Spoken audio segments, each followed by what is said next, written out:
എല്ലാ പ്രിയപ്പെട്ടവർക്കും ക്രിസ്തുയേശുവിൻ്റെ നിസ്തുല നാമത്തിൽ സ്നേഹവന്ദനം.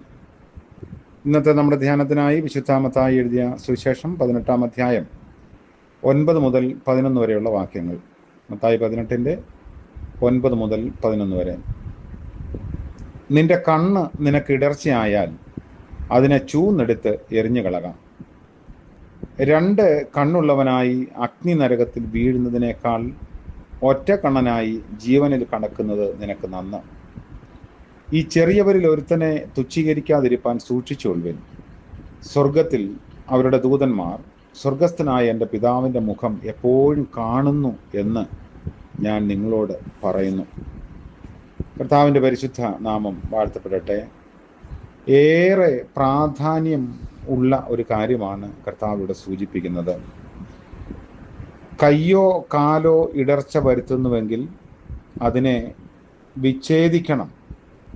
കാരണം ഇടർച്ച വരുത്തുന്നത് സ്വർഗരാജ്യത്തിൽ നിന്ന് നമ്മളെ അകറ്റിക്കളയും. ഇടർച്ച വരുത്തുന്ന ആളുകൾക്കും അയ്യോ കഷ്ടം എന്ന് പറയുന്നു. ഇവിടെ ഇതേ കാര്യമാണ്. ഇടർച്ച വരുത്തുന്ന കണ്ണിനെയും ഒഴിവാക്കണം. അതായത് മത്തായി എഴുതിയ സുവിശേഷം 5-ാം അധ്യായത്തിൻ്റെ 28-29 വാക്യങ്ങളിലൊക്കെ ഈ ഒരു സത്യം കർത്താവ് പറയുന്നുണ്ട്. നമുക്ക് സ്വർഗരാജ്യത്തിൻ്റെ നിലപാടുകളോട് ചേർന്ന് നിൽക്കുന്നതല്ലാതെ ഒന്നും പാടില്ല എന്നതാണ് ക്രിസ്തുവിൻ്റെ ഉപദേശം.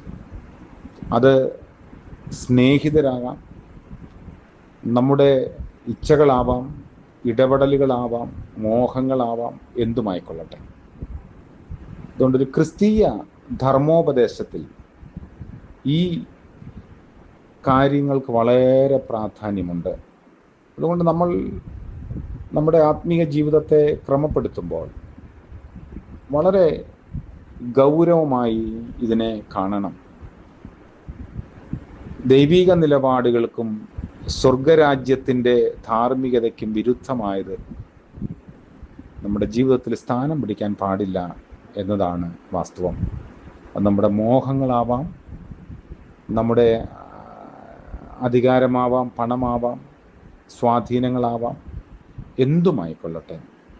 അങ്ങനെയുള്ളത് എന്തിനേയും അകറ്റി നിർത്തണമെന്ന് കർത്താവ് നമ്മളെ ഓർമ്മിപ്പിക്കുന്നു. രണ്ടാമത് പറയുന്നത്, ഈ ചെറിയവരിൽ ഒരുത്തനെ തുച്ഛീകരിക്കാതിരിപ്പാൻ സൂക്ഷിച്ചുകൊള്ളുവിൻ. ഇതും ഒരു വലിയ ക്രൈസ്തവ ധാർമ്മികതയുടെ അടയാളമാണ്. അത് മുഖാന്തരം നമ്മൾ കണ്ടിട്ടില്ലാത്തവയെക്കുറിച്ചൊരു മങ്ങിയ കാഴ്ച ലഭിക്കുന്നു. ഇവിടെ പറയുന്ന അവരുടെ ദൂതന്മാർ പിതാവിൻ്റെ മുഖം കാണുന്നു. ഈ ചെറിയവരെ ഉദ്ദേശിച്ചാണ് പറഞ്ഞിരിക്കുന്നത്. ഏറ്റവും ലീസ്റ്റ് എന്ന് നമ്മൾ കണക്കാക്കുന്ന, ചെറുതെന്ന് കണക്കാക്കുന്ന ആളുകൾ, അങ്ങനെയുള്ളവരെ ഗൗരവമായി കരുതണം, അവരെ ശ്രദ്ധിക്കുക എന്നാണ്. സ്വർഗത്തിൽ പിതാവിൻ്റെ മുഖം കാണുന്ന ദൂതന്മാർ അവർക്കുണ്ട്. ചെറിയ കുട്ടികളെ അപകടങ്ങളിൽ നിന്നും അത്ഭുതകരമായി സൂക്ഷിക്കുന്നു എന്നുള്ള ശ്രദ്ധേയമായ കാര്യമാണ് ഇതിനാൽ വ്യാഖ്യാനിക്കപ്പെടുന്നത്. 18-ാം അധ്യായം ആരംഭിക്കുമ്പോൾ തന്നെ അവൻ ശിശുക്കളെ വിളിച്ച് അവരെ ചേർത്ത് നിർത്തണമെന്ന ഉപദേശം നൽകിക്കൊണ്ടാണ്, അവരെ തള്ളിക്കളയരുത് എന്ന് പറഞ്ഞുകൊണ്ടാണ് ആരംഭിക്കുന്നത് തന്നെ. അപ്പോൾ ചിലർ വിചാരിക്കുന്നത് അവരുടെ ദൂതന്മാർ വിട്ടുപിരിഞ്ഞ ആത്മാക്കളാണെന്നാണ്. അപ്പോസ്തല പ്രവൃത്തികൾ 12-ാം അധ്യായത്തിൻ്റെ 12 മുതലുള്ള വേദഭാഗത്തെ അടിസ്ഥാനമാക്കിയാണ് അങ്ങനെ ഒരു വ്യാഖ്യാനമുള്ളത്.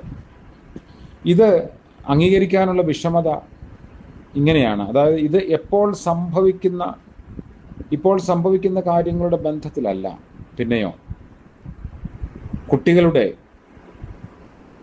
ജീവിതത്തിൻ്റെ അല്ലെങ്കിൽ മരണസമയത്ത് സംഭവിക്കുന്ന രംഗത്തിൻ്റെ ഒരു ബന്ധത്തിലാണ് പറയുന്നത്. നമ്മൾ നിസ്സാരരെന്ന് കരുതുന്ന കുട്ടികൾക്ക് ദൈവസന്നിധിയിൽ വളരെ പ്രാധാന്യമുണ്ട് എന്ന് പറയുമ്പോൾ നമ്മൾ ആരെയും നിസ്സാരരായി കാണാൻ പാടില്ല. രക്ഷ പ്രാപിക്കുന്നവരുടെ ബന്ധത്തിൽ ദൂതന്മാർക്കൊരു പ്രത്യേക ശുശ്രൂഷ നിറവേറ്റാനുണ്ട്. എന്നാൽ അവനെ ഭയപ്പെടുന്നവരെ യഹോവ ചുറ്റി പരിപാലിക്കുന്നു.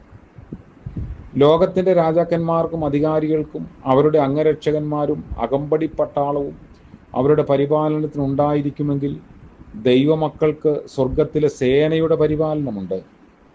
ഏറ്റവും ചെറിയവനെന്ന് നാം ചിന്തിക്കാനിടയുള്ള ഒരാളിനെ പോലും അവഗണിക്കരുത് എന്ന് ഈ വേദഭാഗം നമ്മളെ ഓർമ്മിപ്പിക്കുകയാണ്. കർത്താവിൻ്റെ ഈ ഉപദേശത്തെ മറികടന്ന് നമുക്കൊരു ക്രിസ്തീയതയില്ല, നമുക്കൊരു ക്രിസ്തീയ നിലപാടും ഉണ്ടാവില്ല. അതുകൊണ്ട് അതിനെ ഗൗരവമായി കാണാൻ നമുക്ക് സാധിക്കട്ടെ. കർത്താവിൻ്റെ കൃപ നമ്മളോട് കൂടെ ഇരിക്കട്ടെ. പ്രാർത്ഥിക്കാം. കരുണ നിറഞ്ഞ ഞങ്ങളുടെ വാഴ്ത്തപ്പെട്ട കർത്താവെ, പുതിയ ദിനത്തിൻ്റെ പ്രഭാതം ഞങ്ങൾക്ക് ദാനമായി നൽകിയത് ഓർത്ത് നന്ദിയോടെ ഞങ്ങൾ അങ്ങേ സ്തുതിക്കുകയും മഹത്വപ്പെടുത്തുകയും ചെയ്യുന്നു.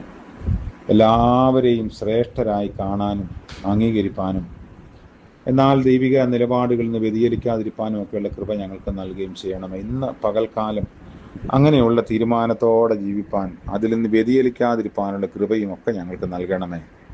യേശു മശിഹ മൂലം പ്രാർത്ഥിക്കുന്നു. ദയവോടെ കേൾക്കുമാറാകണമേ. ആമേൻ. നമ്മുടെ കർത്താവ് യേശു മശിഹായുടെ കൃപയും കരുതലും കാവലും സാന്നിധ്യവും നമ്മോടുകൂടെ നമ്മുടെ ജീവിതത്തിൻ്റെ എല്ലാ മേഖലകളിലും എപ്പോഴും ഉണ്ടായിരിക്കുമാറാകട്ടെ. ആമേൻ.